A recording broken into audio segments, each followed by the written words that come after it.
how do you explain the same antiretroviral drugs that were used to treat the early stages of COVID, which have now led to a vaccine for COVID, 3 to be exact, are not being used for vaccine for HIV/AIDS?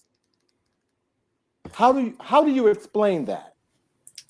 Well, I think years of research have led to advancements in the kind of vaccines and trials that we see being done. They were studying HIV vaccines right before COVID-19 hit, and folks are getting back to studying that now that we do have all of these vaccines available. But I think that we're grateful that all of these years of HIV research was able to get us to a place where we could have these COVID-19 vaccines so quickly because of the large public health threat that COVID has presented to us. But I'm with you. I hope that we do find an HIV vaccine and treatment and cure, or sorry, not treatment, but more treatment options and cure options and preventative options sooner than later.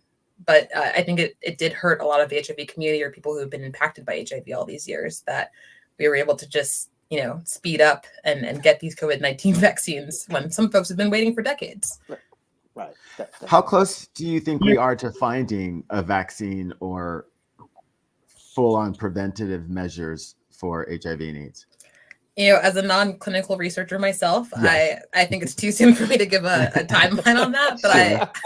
I can say that people are in the lab working on this. There's the HIV or the HVTN, the HIV Clinical Trials Network. It's a global network of research sites that study HIV treatment and prevention options. I think they did have a recent report over the summertime that wasn't as promising as folks hoped for, but this community of folks continues to research HIV, and Whitman-Walker has actually been part of the AIDS Clinical Trial Group research cohort, since its inception or very, very early on. Sorry, I think I missed your other question. Can you share that one again? No, it was about that, but I do want to switch because you did bring up the stigma. There is still a stigma about HIV and AIDS. And on one hand, we have drugs that will reduce, the virus in your blood to make it so that it is undetectable and people really can't transmit the disease. And then we have PrEP, which helps prevent people from getting the disease. So how should kids today look at AIDS and HIV? And is the stigma, does it have a place or should we be away from that?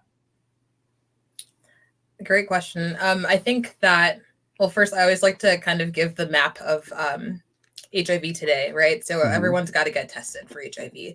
You're not going to know what path for HIV prevention or HIV treatment you should take unless you get your HIV test. Right. So it's important to get tested every 3 to 6 months for HIV and STIs because having an STI puts you at greater risk for getting HIV. So once you get your test, if it's negative, you can explore preventative options like PrEP or PEP. PrEP is kind of like the birth control of HIV, but instead of preventing pregnancy, it prevents HIV that's transmitted through sex.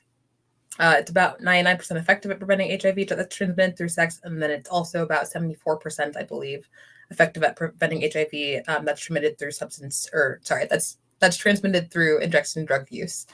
So those are really great tools. They're simply a pill a day, and there's research being done to have just like a shot every couple of months. So instead of having to be so adherent and taking medication every day, or if you, just don't like taking pills or have bad experiences with pills, that this is an option for you. And it's pretty cool when you think about how in the beginning of the epidemic for HIV, folks were taking these cocktails, they're taking so many pills, and then you've got this one pill a day that's possibly going to be a shot soon and available to folks that you can take for prevention. So that's your pre-exposure prophylaxis. There's also PEP or PEP. This is what you would take kind of like the plan B for pregnancy, but instead of preventing pregnancy, it prevents HIV transmission. So if you think you had an exposure to HIV, you've got to seek it out within 72 hours. You can get it at your medical provider or any emergency room. They'll have it for you. And you just take it for 28 days, and then it helps prevent your chance of becoming HIV positive. So those are kind of your two lanes. If you get tested and you test negative for HIV, if you test positive for HIV, then you just start HIV treatment. And there's options that are just a single pill a day.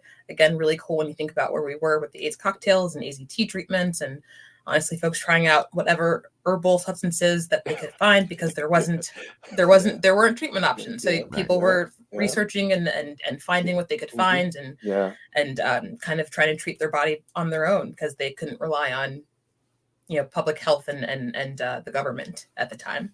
So all that said, treatment is the best thing, and U equals U is a thing. So if you take your treatment as prescribed by your provider, you can achieve an undetectable viral load of HIV in your body and not be able to transmit it to another person through sex.